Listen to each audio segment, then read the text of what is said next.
جب آپ حلف اٹھاتے ہیں تو اس میں یہ ہے کہ جی میں پاکستان سے وفادار رہوں گا اور علاقے پاکستان کی حمایت کروں گا۔ ایکشن کمیٹی نے اپنے مطالبات جو پچھلے دن رکھے ہیں اس میں یہ بھی شامل ہے کہ یہ دونوں چیزیں آپ اس سے نکال دیں۔ کراچی ایگریمنٹ کی باری آئے گی، اس کے بعد آزاد کشمیر کی حکومت کے وجود کی باری آئے گی، اس کے بعد جو ہے وہ علاقے پاکستان کی بات ہو سکتی ہے، اس کے بعد حکومت تسلیم کروانے کی بات ہو سکتی ہے۔ اس قسم کی باتوں کے اور نعرے جو لگ رہے ہیں اس کا تو چند سال پہلے تصور بھی نہیں تھا۔ خود مختار کشمیر کی بات کرنے والے اشفاق مجید وانی شہید لبریشن فرنٹ کے کمانڈر ہیں، ان کی قبر پر پاکستان کا پرچم لگا ہوا ان کی وصیت کے مطابق آج بھی۔ یہی حیران کن بات ہے کہ ایک طرف ہم کہتے ہیں کہ جی پابندی ہے، دوسری طرف لائیو نشریات چل رہی ہوتی ہیں۔ جب تک یہ اتحادی تحریک ہے ان میں سے ہر ایک کے پاس سیٹلائٹ فیسلٹی موجود ہے۔ صدر آزاد کشمیر، وزیر اعظم Azad Kashmir, chief secretary I جی کے پاس یہ نہیں ہے۔ رینجر اور پاکستان کی آرمی ڈپلائڈ ہے وہاں، ایف سی پی سی ان کے پاس یہ فیسلٹی نہیں ہے۔ یہ انتظامات آپ اور میں یا کوئی جماعت یا کوئی چھوٹی موٹی حکومت کر سکتی ہے؟ مجھے بتائیے۔ اس وقت جو سچویشن چل رہی ہے اس کو ڈیفیوز کرنے کے لیے کون سے 2-3 اسٹیپس ایسے ہیں؟ اگر آپ کہیں کہ آپ پرائم منسٹر ہوں تو کیا کرنا چاہیے؟ جو معصوم لوگ ہیں، بے گناہ لوگ ہیں، محب وطن لوگ ہیں ان کے قافلوں میں، ان سب کے ساتھ مذاکرات کا دروازہ کھولنا چاہیے۔ سیاسی پارٹیوں کے جو لیڈرز ہیں وہ خاموش ہے، سوائے 2-3-4 لوگوں کی تھوڑی بہت آواز بھی آتی ہے۔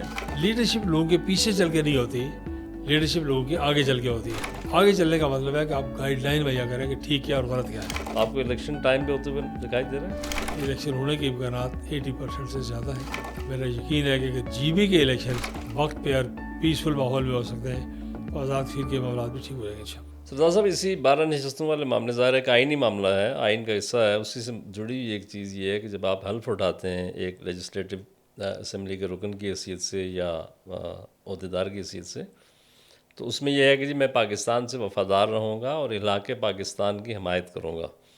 ابھی میں کچھ دیر پہلے دیکھ رہا تھا کہ ایک سینئر صحافی نے وہ شیئر کیے ہیں ڈاکومنٹس کے، ایکشن کمیٹی نے اپنے مطالبات جو پچھلے دن رکھے ہیں اس میں یہ بھی شامل ہے کہ یہ دونوں چیزیں آپ اس سے نکال دیں۔ تو یعنی وہ یہ چیز اس سے کنیکٹ ہو رہی ہے، یعنی مسئلہ کشمیر کو ظاہر ہے کہ ڈیمیج کرنے کا یہ جو معاملہ ہے۔ دیکھیے، میرا جب پہلی مذاکراتی کمیٹی ہوئی تو اس کے بعد میرا دنیا ٹی وی پہ سمر عباس ہیں ان کے ساتھ انٹرویو تھا، تو میں نے کہا سمر عباس یہ بات میرے الفاظ ریکارڈ میں رکھیں کہ معاملہ ختم نہیں ہو۔ انہوں نے کیا مطلب آپ کا؟ جی معاملہ ٹھیک ہو رہا ہے۔ میں نے کہا کہ اس کے بعد کراچی ایگریمنٹ کی باری آئے گی، اس کے بعد آزاد کشمیر کی حکومت کے وجود کی باری آئے گی، اس کے بعد جو ہے وہ علاقے پاکستان کی بات ہو سکتی ہے، اس کے بعد حکومت تسلیم کروانے کی بات ہو سکتی ہے۔ تو یہ فیصلہ، یہ جو اس میں کچھ لوگ ہیں موب میں، ان کا ایجنڈا سڑکوں پر رہنا ہے، ایجیٹیشن کرنا ہے، لا اینڈ آرڈر کو ہاتھ میں لینا ہے، دشمن کو جگہ سائی کا موقع دینا ہے، پاکستان کے ڈیفنس کو جیپرڈائز کرنا ہے، پاکستان کی پوزیشن کو کمزور کرنا ہے۔ تو اس لیے یہ میں نے کہا نہیں ہو سکتا کہ یہ کام ختم ہو جائے۔ اس وقت ان باتوں کا ذکر نہیں تھا، کافی باتوں کا میں نے ذکر اور میڈیا پر بھی کیا، تو یہ باتیں بالکل معلوم تھی۔ یہ بات جو آپ کہہ رہے ہیں یہ ابھی کسی کے کہنے کے علاوہ رانا صاحب، سلاور صاحب نے، جو بہت سینئر پالیٹیشین ہیں اور کابینہ کا حصہ ہیں نون لیگی حکومت کے، انہوں نے کہا، کل سینٹ میں کہا کہ ہم سے اندرون خانہ یہ مطالبہ بھی کیا گیا، ہم نے پہلے بار ذکر نہیں کیا کہ جی علاقے پاکستان کی شک کو ختم کریں۔ یعنی آپ اندازہ کریں کہ علاقے پاکستان کی شک کو آئینی تحفظ مجاہد اول سردار محمد ابو القیوم خان صاحب اور مسلم کانفرنس نے دیا، کشمیر بنے گا پاکستان کا نعرہ مسلم کانفرنس نے دیا، کراچی ایگریمنٹ حکومت پاکستان کے ساتھ مسلم کانفرنس نے کیا، اور یہ جو قرارداد علاقے پاکستان ہے پاکستان بننے سے 23 دن پہلے مسلم کانفرنس نے کی۔ اور جب مسلم کانفرنس نے کی 19 جولائی 1947 کو، پاکستان بننے سے پہلے، اس وقت ریاست جموں کشمیر کے منتخب ممبران کی تعداد تھی 21، اور 21 کے 21 ہمارے ساتھ بیٹھے ہوئے تھے مسلم کانفرنس کے پلیٹ فارم پر۔ 19 ہمارے ٹکٹ پر لڑے، 2 آزاد لڑکے ہمارے ساتھ شامل ہوئے، 100% پارلیمانی عوامی سیاسی نظریاتی قوت ہمارے ساتھ تھی۔ اسی لیے ہم یہ کہتے ہیں کہ ایک جماعت کا فیصلہ نہیں ہے، یہ سواد اعظم کا فیصلہ ہے۔ تو مسلم کانفرنس کا یہ جو سارا کارنامے ہیں، ان ساری باتوں کو اگر کوئی لوگ لپیٹنا چاہتے ہیں تو میں پھر ان سے تو کچھ نہیں کہتا، وہ تو اپنی ضد اور ترمیم پر قائم ہے، اللہ ہم سب پر رحم کرے، ان کو بھی ہدایت دے۔ میں یہ کہتا ہوں کہ پھر آپ کو یہ بات سوچنی ہے کہ کل پاکستان میں 2-4 جتھے نکل سکتے ہیں اور وہ پاکستان کے دستور اساسی کی بات کریں گے، وہ قرارداد لاہور کی بات کر سکتے ہیں، وہ تصور پاکستان کی بات کر سکتے ہیں، وہ پاکستان کی جو فیڈرل نظام ہے اس کی بات کر سکتے ہیں۔ تو پھر اس بات کے لیے گنجائش رکھنی چاہیے کہ اگر آپ نے قانون ساز اسمبلی، صوبائی اسمبلی، قومی اسمبلی اور سینٹ کے باہر فیصلے کرنے ہیں، آئینی اور قانونی فیصلے، تو پھر آپ کو یہ دروازہ بہت دیر تک کھلا رکھنا پڑے گا، صرف آزاد کشمیر میں بند نہیں ہوگا. اور یہ باتیں یہ لوگ کہہ چکے ہیں. بلکہ ایک جو نام ان کے لینا مناسب نہیں لگتا مجھے، لیکن ایک انٹرویو موجود ہے سوشل میڈیا پہ، یہ مظفر آباد سے جو ان کے لیڈر ہیں، انہوں نے کہا کہ آپ ذرا غور کریں. انہوں نے کہا دیکھیں یہ پاکستان ویسے ہی خدا نہ خاصا ٹوٹ پھوٹ کا شکار ہونے والا ہے، تھوڑے دنوں کی بات ہے، تو اس کے بعد ہم نے ویسے ہی آزادی لینی ہے، تو چلیں ہم وقت پہ اپنا کام کیوں نہیں شروع کریں. یہ آپ چودھری عامر محبوب صاحب کے ساتھ انٹرویو ہے، اچھا. اور یہ ریکارڈ پہ سوشل میڈیا پہ موجود ہے. اور میرے انٹرویو کے بعد آپ اس کو سرچ کر کے دیکھ اب سکتے ظاہر ہیں. ہے اس قسم کی باتوں کے اور نعرے جو لگ رہے ہیں اس کا تو چند سال پہلے تصور بھی نہیں تھا. نہیں تصور اس لیے نہیں تھا، اس لیے دیکھیے نا، امان اللہ خان صاحب نے جے کے ایل ایف کے لیڈر ہیں، جے کے ایل ایف نے 90s میں چکوٹھی سیز فائر لائن توڑنے کا اعلان کیا. وہ بڑے جاندار آدمی تھے، بڑے طاقتور لیڈر تھے، جے کے ایل ایف کے بڑے قابل احترام شخصیت تھے. تو جب انہوں نے اعلان کیا تو اس وقت لبریشن فرنٹ بہت عروج پر تھا، جوبر میں تھا، بہت بڑے قافلے مرتب ہو گئے، مخلوق خدا برباد آ گئی. تو حکومت پاکستان نے مجاہد اول سردار ایوب خان صاحب وزیر اعظم سے رابطہ کیا کہ ہم ہمارے امپورٹنٹ کچھ لوگ مظفر آباد آنا چاہتے ہیں، ایک، اور دوسرا ہم FCPC رینجر بھیجنا چاہتے ہیں، دو. تو مجاہد اول نے کہا کہ جب تک یہ بحران ہے، کوئی مرکزی حکومت کی سیاسی یا دوسرے کسی ادارے کی کوئی شخصیت مظفر آباد نہ آئے، نمبر ایک. اور نمبر دو، رینجر یا FCPC کی ضرورت نہیں ہے، میں خود گزارا کر لوں گا، میرے پاس مینڈیٹ ہے، ہر جگہ پر ہمارے لوگ موجود ہیں اور پولیس بھی موجود ہے. آپ اندازہ کریں کہ امان اللہ خان صاحب جیسے طاقتور لیڈر کی کال، ایک مضبوط پلیٹ فارم لبریشن فرنٹ، ان کی ہڑتال، اور کوئی اضافی فوج، ایک سپاہی بھی منگوائے بغیر مجاہد اول کی لوکل ایڈمنسٹریشن اس کو ہینڈل کیا. چکوتھی میں 2-4 انسانی جانوں کا معاملہ ہوا، لیکن وہ سارا معاملہ آزاد کشمیر کے اندر سیٹل ہوا. تو یہ معاملات جو ہیں، جب آپ اپنی ساری سیاست جو ہے وہ مرکزی حکومت کے کندھے پہ رکھ کے کریں گے، تو اس وقت پھر آزاد کشمیر میں آپ کیا فیصلے کریں گے، سوال یہ پیدا ہوتا ہے. اس بات کا انتظار کریں گے کہ مرکز میں آپ کی میری جماعت کی حکومت بنے، وہ آ کے زور لگا کے آپ کو اقتدار میں لائے، کندھے پہ بٹھا کے، اور پھر آپ کو ٹانگیں پکڑ کے کھڑی رکھے. کشمیر کے لوگ فطرتاً، جموں و کشمیر کی عوام پاکستان کے ساتھ وابستہ ہے. 6 لاکھ جانیں انہوں نے دی ہیں. خود مختار کشمیر کی بات کرنے والے اشفاق مجید وانی شہید لبریشن فرنٹ کے کمانڈر ہیں، جو انہوں نے نئی تحریک شروع کرنے میں جن کا بنیادی کردار ہے، ان کی قبر پر پاکستان کا پرچم لگا ہوا. ان کی وصیت کے مطابق آج بھی انہوں نے مرتے وقت زخمی ہو گئے، انہوں نے کہا کہ اگر میں مر گیا تو پاکستان کا پرچم میری قبر پر. اور انڈیا ٹوڈے نے فرنٹ پیج پر اگلے اشارے میں ان کے مرنے کے بعد ان کی قبر کی فوٹو چھاپی کہ اشفاق مجید وانی جو ہیں ان کی قبر پر پاکستان کا پرچم لگا. وہ کہہ رہے تھے کہ یار کیا خود مختار کشمیر کی بات کرتے تھے. انہوں نے کہا نہیں، ہم خود مختاری ہندوستان سے لینا چاہتے ہیں، پاکستان سے تو ہمارے اس کے لیے پاکستان کے دل و جان ہمارا حاضر ہے. شاستری ملک صاحب کو آپ نے کبھی گالی نکالتے ہوئے پاکستان کو برا کہتے ہوئے نہیں سنا ہوگا. تو یہ جو طبقہ آ گیا ہے، یہ خود مختاری کے نام پر ان کی آڑ میں لبریشن فرنٹ کا کبھی اس طرح کا موقف نہیں رہا. امان اللہ خان صاحب ہمیشہ کہتے تھے کہ میری خواہش ہے کہ کشمیر کا کوئی آدمی علاقے پاکستان کو ووٹ نہ دے اور سارے میرا ساتھ دیں. لیکن یہ ڈیموکریٹک پروسیس ہے، جو اگلی بات تو کرتے ہیں بڑی خوبصورت، کہ یہ لوگوں نے اپنی رائے سے، آزاد جمہوری طریقے سے، استصواب رائے سے فیصلہ کرنا ہے. اگر لوگوں نے میری بات مانی تو کشمیر خود مختار ہو جائے گا، نہیں مانی تو پاکستان کے ساتھ. میرا ایک اپنا پوائنٹ آف ویو ہے، اپنا پوائنٹ آف ویو رکھنے کا حق ہے، ان کو بھی رکھنے کا حق ہے. لیکن گن پوائنٹ پر یہ مسلط کرنے کا حق تو نہیں ہے کہ آپ کے میرے سر پہ لاٹھی لیں، نعرے آپ سنیں، تقریریں سنیں. میں گزارش کروں کہ سارے آزاد کشمیر میں، پہلے میں ذکر کیا کہ بینکنگ خراب ہو گئی ہے، متاثر ہو گئی ہے، کاروبار لوگ متاثر ہو گئے ہیں اس لیے کہ انٹرنیٹ نہیں ہے. ان میں سے ہر آدمی کے پاس نہ صرف انٹرنیٹ ہے بلکہ بعض سیٹلائٹ سے ڈائریکٹ کنیکشنز ہیں جو 24 گھنٹے چلتے ہیں، آندھی ہو، طوفان ہو. یہی حیران کن بات ہے کہ ایک طرف ہم کہتے ہیں کہ جی پابندی ہے، دوسری طرف لائیو نشریات چل رہی ہوتی ہیں اور ان کے لیے یعنی آپ اگر اس کو کنیکشن بھی لیں تو آپ کو 1000 روپے مہینے کا پڑتا ہے. وہ تو ایک پہلو آ گیا. لیکن ان کنیکشن کے بارے میں میرا جو تھوڑی بہت انفارمیشن غلط ہو سکتی ہے وہ یہ ہے کہ یہ پیمنٹ غیر پیمنٹ کا معاملہ نہیں ہے. یہ ان کی امداد کے لیے، ان کے ساتھ تعاون کے لیے ان کو سیٹلائٹ سے براہ راست جو ہے وہ کنیکشن دے دیے گئے ہیں کہ جب تک یہ اتحادی تحریک ہے ان میں سے ہر ایک کے پاس یہ سیٹلائٹ فیسلٹی موجود ہے. صدر آزاد کشمیر، وزیر اعظم Azad Kashmir, chief secretary IG کے پاس یہ نہیں ہے، لیکن رینجر اور پاکستان کی آرمی ڈپلائڈ ہے وہاں، FCPC ان کے پاس یہ فیسلٹی نہیں ہے، ان کے پاس یہ فیسلٹی ہے. اور آپ دیکھیے ذرا غور کیجئے کہ خاصی بڑی تعداد میں 10-12 ہزار سے زیادہ شاید لوگ ہوں گے. یہ آپ دیکھیے بازار بند ہیں, دکانیں بند ہیں, فروٹ کی دکانیں بند ہیں, کھوئے بند ہیں, ہر چیز بند ہے, لیکن سب کو وقت پہ ناشتہ مل رہا ہے, وقت پہ کھانا مل رہا ہے, وقت پہ رات کا کھانا مل رہا ہے, ٹھنڈا پانی مل رہا ہے, کسی قسم کی کوئی تکلیف نہیں ہے.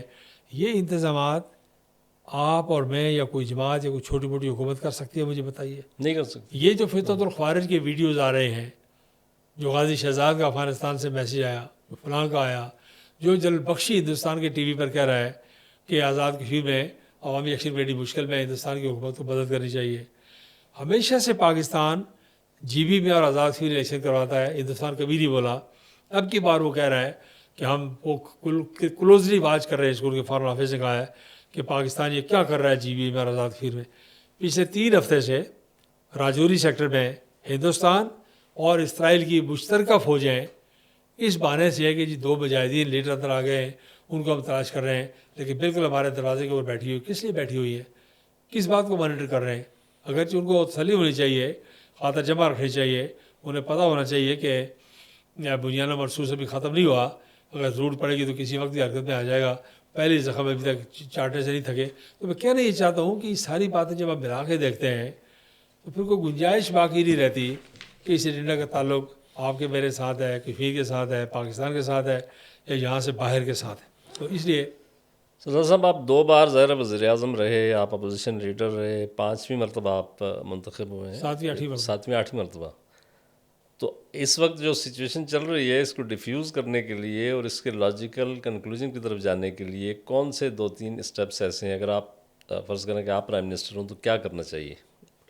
ایک تو عباسی صاحب یہ ہے کہ اس ماب میں جو سول سوسائٹی کے لوگ ہیں, وکلاء ہیں, صحافی ہیں, دانشور ہیں, طالب علم ہیں, سابق ملازمین ہیں, جتنے بھی لوگ ہیں, ان کی غالب ترین اکثریت نہ دہشت گرد ہے, نہ تخریب کار ہے, اور نہ ہی پاکستان کے خلاف ہے.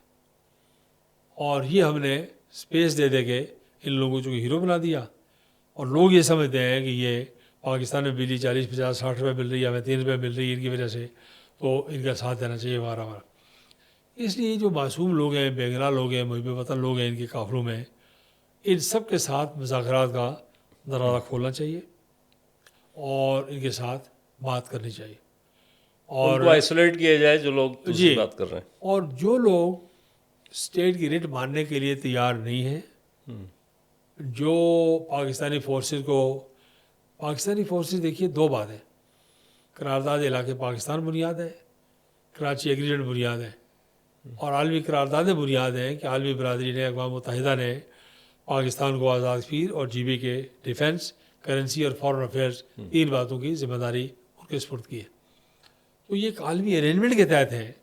اگر یہ ایک جتھا اٹھ کے یہ کہنا شروع کرے کہ پاکستانی فوجوں یہاں سے نکل جاؤ, ساری باتیں یہاں دورانی ٹھیک نہیں ہے, بڑی عجیب و غریب ہے, تو یہ بات تو پھر میرے نزدیک اگر میں نے کچھ کرنا ہو تو میرے نزدیک تو یہ بات ماننے والی نہیں ہے. اور اگر ان باتوں پر پاکستان کی بالکل فنڈامنٹل پرنسپلز پر, تحریک آزادی کے بنیادی اصولوں پر آپ کمپرومائز کریں گے کسی کے کہنے پر, تو اس سے آپ ریاست کو قائم دیر تک نہیں رکھ سکتے. سارا ڈھانچہ اور پاکستان کی جو جموں و کشمیر کے عوام کے لیے 80 سال سے قربانیاں ہیں وہ, اور جموں و کشمیر کے لوگوں کی پاکستان کے لیے جو 6 لاکھ جانوں کے نذرانے ہیں, یہ سب قربانیاں ضائع ہو جائیں گی. اور دوبارہ ہمارے پاس اتنا ٹائم نہیں ہے کہ پھر ہم قوم کو موبلائز کر کے دوبارہ نئے سرے قربانیاں دیں. یہ تو سارا تاریخی عمل روکنے کا اور تاریخی عمل کا دھارا موڑنے کا ایک ایجنڈا دکھائی دیتا ہے. اس لیے جو محب وطن سول سوسائٹی کی قوتیں ہیں اور پرو کشمیر ہے, پرو پاکستان ہے, جو بھی قوتیں ہیں, ان کے ساتھ بات چیت کرنے میں کوئی حرج نہیں ہے. لیکن جو لوگ NFIRs میں ہیں, جو لوگ پہلے مقدمات میں ہیں, اور جو لوگ کالعدم فیصلے کی زد میں ہیں, پیپلز پارٹی نے کی حکومت نے فیصلہ کیا ہے اس فیصلے کی زد میں ہیں, انہیں دنیا کا بہترین قانون یہی ہے کہ لوگ ہمارے باہر مظاہرے کرتے ہیں. میں ان کا بہت احترام کرتا ہوں. کشمیری پاکستانی جو کمیونٹی ہے, تارکین وطن ہے, اس لیے کہ بڑی وائبرنٹ کمیونٹی ہے. ہمارے سفیر ہیں, ہمارے لیے فارن ایکسچینج کرتے ہیں, اپنے بیوی بچوں کی تعلیم دیتے ہیں, دنیا میں نیک نامی پیدا کرتے ہیں ہمارے لیے. لیکن کچھ لوگ ایسے ہیں جو مظاہرین کی صورت میں پاکستان ایمبیسی کے باہر اکٹھے ہو گئے تو عجیب پوری قسم کی باتیں کرتے ہیں. میں ان سے صرف ایک بات پوچھتا ہوں کہ یہ جو عراق کی حمایت میں اور فلسطین کی حمایت میں انگلینڈ میں, فرانس میں, جرمنی میں, امریکہ میں مظاہرے ہوئے, اور اس میں جہاں کہیں بھی کسی قسم کا کوئی تشدد ہوا تو کیا برطانیہ, امریکہ, کینیڈا, آسٹریلیا, فرانس, جرمنی, ان ملکوں میں سے کسی ایک نے بھی ان پرتشدد کارروائیاں کرنے والوں سے مذاکرات کیے یا آئین اور قانون کے مطابق معاملہ کیا ہے؟ ایکشن لیا. اگر ایک ملک بھی دنیا میں ایسا بتا دیں جس میں پرتشدد مظاہرین کو ان کے ساتھ مذاکرات کیے گئے ہوں, تو میں تو چونکہ مذاکرات کے خلاف نہیں ہوں. مذاکرات کا اصول تو میں سمجھتا ہوں کہ جنگ میں بھی آپ قائم رکھتے ہیں, ہر موقع پر قائم رہنا چاہیے. لیکن جو لوگ آپ کے وجود کو تسلیم نہیں کرتے, دیکھیے آزاد کشمیر اسمبلی کے ممبرز کو الگ سے اور پاکستان کے مہاجرین کو الگ سے بہت موٹی گالی اس وقت دارو میں وہ دے رہے ہیں. اب ہمارے پاس کچھ بھی نہ ہو تو ووٹوں کی صورت میں جو ہے مینڈیٹ ہے آزاد کشمیر کے 33 ایم ایل ایز کے پاس اور 12 مہاجر ایم ایل ایز کے پاس اور پھر ایک اوورسیز ایم ایل اے ہیں, یہ جو ہماری اسمبلی کے پاس ممبران کے پاس مینڈیٹ ہے, اس میں اس قوم کا 60-70% عام آدمی, مرد اور عورت شامل ہے. ان ممبران کو گالی دینے کا مطلب آزاد کشمیر کی آبادی کی 60-70% آبادی کو گالی دینے کا مترادف ہے. سب کو گالی دے کر ڈنگر کیا کہ سکور کیا کہ آپ تقریب میں پکارتے ہیں, تو اس کے بعد پھر آپ اپنے گھر. لیکن سر اس میں تو آپ یہ ان کا بھی قصور نہیں سمجھتے, جو سیاسی قیادت ہے اپنی جو ایم ایل ایز کی آپ نے بات کی, جو سیاسی پارٹیوں کے جو لیڈرز ہیں وہ خاموش ہیں, سوائے 2-3-4 لوگوں کی تھوڑی بہت آواز بھی آتی ہے. تو آپ نے اسپیس اتنی پیدا کر دی ہے, پھر جو اوورسیز پاکستانی کشمیری ہیں وہ ظاہر ہم ان کو پاکستانی کہتے ہیں, تو وہ اگر وہ مس گائیڈ ہو رہے ہیں تو ان کو سنبھالنے کے لیے یا ان کو کنونس کرنے کے لیے ان کو کردار نہیں ادا کرنا چاہیے اپنا. دیکھیے سجاد بھائی صاحب, اس وقت جو موقع ہے, ماحول ہے, وہ ہے الیکشن کا, اور تمام پارٹیاں, میں نہیں کہتا کہ وہ کوئی, میں نے پہلے کہا کہ ہم سے زیادہ محب وطن لوگ ہیں, پرو پاکستان ہیں, لیکن اس ساری بات کو اکثر لوگ جو ہیں الیکشن لڑنے والے اپنے حلقہ انتخاب, الیکٹرل کالج اور ووٹ اور سپورٹ کی بنیاد پر دیکھتے ہیں. پالیٹکس میں لیڈرشپ کا جو رول ہے وہ ڈاکٹر سے بھی زیادہ امپورٹنٹ ہے. یہ فیصلہ مریض نے نہیں کرا کہ کہاں نشتر لگے گا, کہاں کٹ لگے گا, کہاں سے خون بہے گا, کہاں ٹانکے لگیں گے, کہاں درد ہوگا. یہ فیصلہ مریض نے نہیں کرنا, ڈاکٹر نے کرنا ہے. صحیح. لیڈرشپ لوگوں کے پیچھے چل کے نہیں ہوتی, لیڈرشپ لوگوں کے آگے چل کے ہوتی ہے. آگے چلنے کا مطلب ہے کہ آپ گائیڈ لائن مہیا کریں کہ ٹھیک کیا اور غلط کیا ہے. اس وقت اگر ہم انتخابات کے ڈر سے خدا نہ خاصا نہیں لوگ مانیں گے تو ہار جائیں گے, پھر کیا ہوگا؟ اگلی بار زندہ رہے تو جیت جائیں گے, اتنے الیکشن جیتے ہیں کہ ہار گئے تو کیا فرق پڑے گا. لیکن آپ تاریخ میں تو یہ آئے گا نا کہ آپ کھڑے کہاں ہیں. درست سمت میں کھڑے تھے, درست سمت میں کھڑے تھے. وہ سیدہ ابراہیم علیہ السلام کی آتش کا اس قدے کا آپ کو پتہ ہے کہ ایک چڑیا جاتے ہوئے راستے میں پرندوں کو ملی, کہاں جا رہے ہیں, انہوں نے کہا کہ میں سنے آگ لگی ہوئی ہے. اس نے کہا آپ کیا کریں, اس نے کہا میری چونچ میں پانی ہے. انہوں نے کہا اس ایک قطرے پانی سے کیا ہوگا؟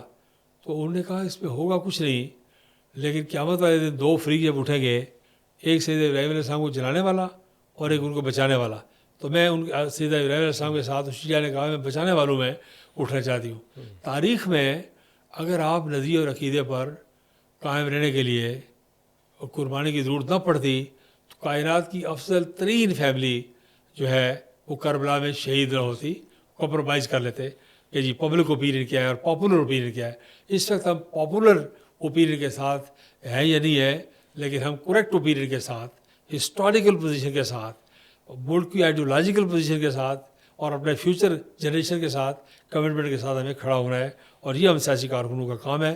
اور اللہ کا شکر ہے, اللہ کا لاکھ لاکھ شکر ہے کہ مسلم کانفرنس اس بحران سے پہلے, اس کے درمیان اگر سارے کہنے سننے, انٹرویوز, تقریریں مسلم کانفرنس کی آپ اٹھائیں تو آپ کو اندازہ ہو جائے گا کہ ہم نے ہر قدم پر اس بات کی نشاندہی کی ہے کہ پالیسی میکر جو ہے وہ خیال رکھیں. لیکن پچھلے عرصے میں تو چونکہ فیصلہ یہ تھا کہ پرو پاکستان کو تو ڈیمالش کرو, باقیوں کو تھوڑا سا اسٹرینتھن کرو. تو اب تو تھوڑا چیزیں دکھائی دیتی ہیں, انشاءاللہ لگتا یہ ہے کہ اب چیزیں بہتر ہو رہی ہیں. باقی جگہوں پہ ڈیسیجن دیکھ کے اندازہ ہوتا ہے کہ جتھا کلچر جو ہے وہ شاید قابل قبول نہیں ہے پاکستان کے, تو کسی ریاست کے لیے ہونا بھی نہیں چاہیے. اس لیے ہم پر امید ہے کہ چیزیں بہتری کی طرف جائیں گی انشاءاللہ. آخری سوال, الیکشن کا اعلان ہو چکا ہے جولائی میں, اور صورتحال جس طرف جا رہی ہے اللہ کرے کہ بہتری ہو جائے، لیکن ایمرجنسی کی بھی باتیں ہو رہی ہیں، تو آپ کو الیکشن ٹائم پہ ہوتے ہوئے دکھائی دے رہے ہیں؟ یہ سوال اگرچہ مشکل ہے بہت، اس کا جواب کوئی سمپل نہیں ہے، لیکن میں اپنی انفارمیشن اور اپنے ہنچ کی بنیاد پر یہ کہہ سکتا ہوں کہ الیکشن ہونے کے امکانات 80% سے زیادہ ہیں۔ اس بات کی شاید ضرورت پڑ سکتی ہے کہ نامینیشن پیپر فائل ہونے میں چند دن رہ گئے ہیں، اس میں چند دنوں کا کوئی اضافہ کیا جائے۔ باقی آئین اور قانون میں اس کی گنجائش نہیں ہے، اگر کوئی 10-20 دن مہینہ آگے پیچھے کرنا پڑا تو سپریم کورٹ میں ریفرنس کر کے تو کوئی نہ کوئی سپریم کورٹ کو اس بات کو انٹرپریٹ کر کے راستہ نکالنے کے لیے کہا جائے گا کہ آپ 10-20 دن مہینہ اور دے دیں، لیکن اس کی شاید ضرورت نہیں پڑے گی۔ میرا یقین ہے کہ اگر جی بی کے الیکشنز وقت پہ اور پیسفل ماحول میں ہو سکتے ہیں تو آزاد فکر کے معاملات بھی ٹھیک ہو جائیں گے۔